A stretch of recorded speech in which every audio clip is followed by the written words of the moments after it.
Sehingga dikatakan oleh para ulama berdasarkan hadisnya Nabi SAW dalam hadis yang berbunyi al-hajju al-mabrur yumfil dhunuba wal faqra kama yumfil kiru al-hadida wal zahaba.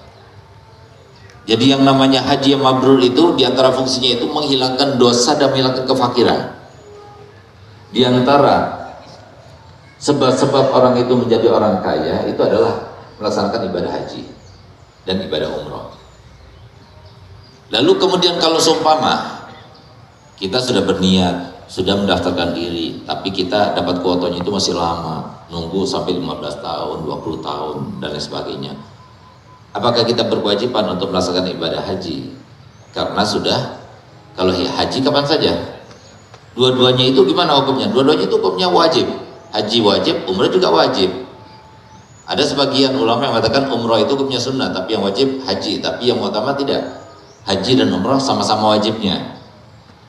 Oleh karena itu maka di sini kalau seumpama haji ada kuotanya, nunggu gilirannya, ngantrinya panjang, dan dia punya uang lebih untuk melaksanakan ibadah umrah, gimana hukumnya? Bisa jadi wajib juga.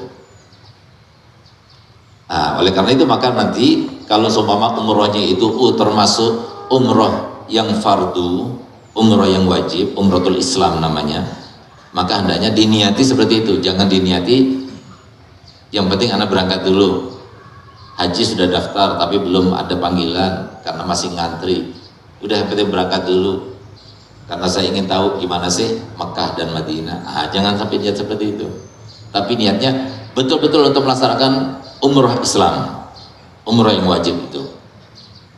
Sedangkan pelaksanaannya haji dan umroh itu memang hukumnya wajib dua-duanya.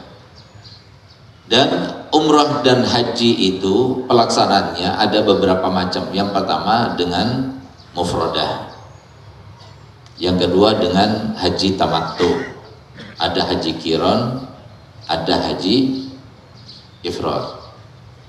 Apa bedanya antara tiga macam umroh tersebut? Yang pertama umroh mufradah. Umroh mufradah itu tidak terkait dengan haji. Misalnya apa? Kemarin bulan Maulid kita umroh, kan bukan bulan haji. Bulan haji itu adalah Syawal, Dzulqa'dah, Dzulhijjah, 10 Dzulhijjah itu sampai 10 Dzulhijjah. Itu waktunya niat untuk haji. Jadi kalau sekarang niat, hati-hati kalau sekarang niat itu langsung jadi ihram haji. Nah, makanya kan di dalam ibadah haji itu ibadah yang sangat krusial sekaligus sangat agung di dalam mengandung ibadah yang banyak, sebab ridho Allah yang besar, tapi juga krusial. Kenapa? Kalau tidak dibarengi, tidak diiringi, tidak didasari dengan ilmu, maka takutnya dia itu terperosok ke dalam dosa yang besar juga. Karena kalau semua kita haji dan umrah, kemudian kita belum melaksanakan rukunnya atau tidak sah salah satu daripada rukunnya yang 6 itu, maka hukumnya dia pulang dalam keadaan masih ihram, sehingga melakukan apapun dia dianggap dosa terus karena belum dia tahallul. Nah, itu hati-hati, jangan sampai kita katakan wah agama Islam itu sulit sekali. Enggak sulit, karena belajar manasik itu mudah sekali dan selalu disediakan manasiknya. Kenapa nggak tanya kalau nggak ngerti?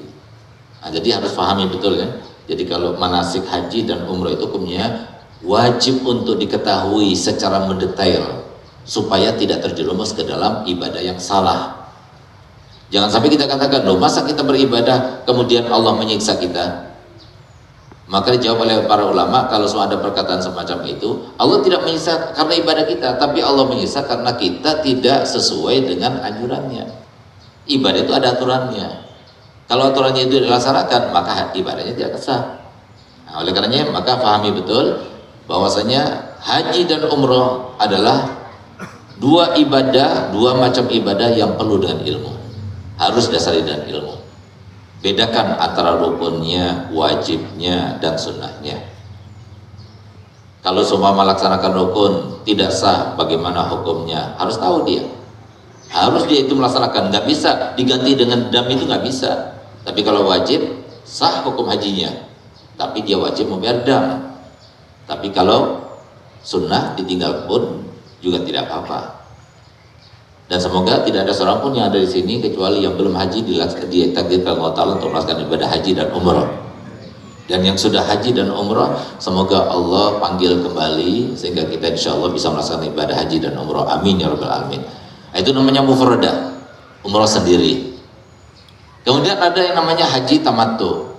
Haji tamattu itu adalah yang melaksanakan ibadah haji sekaligus umrah di bulan-bulan haji. Bulan-bulan haji berarti Syawal, Dzulqa'dah, Dzulhijjah. Jadi dikatakan bulan-bulan haji karena dari mulai bulan Syawal itu sudah bisa niat ihram. Tapi kalau sudah niat ihram dari bulan Syawal tanggal 15 misalnya, niat ihram haji, berarti tanggal 15 sampai tanggal 10 Dzulhijjah nggak boleh dia melakukan sesuatu yang diharamkan. Nggak boleh pakai minyak wangi, nggak boleh melakukan sesuatu yang dilarang seperti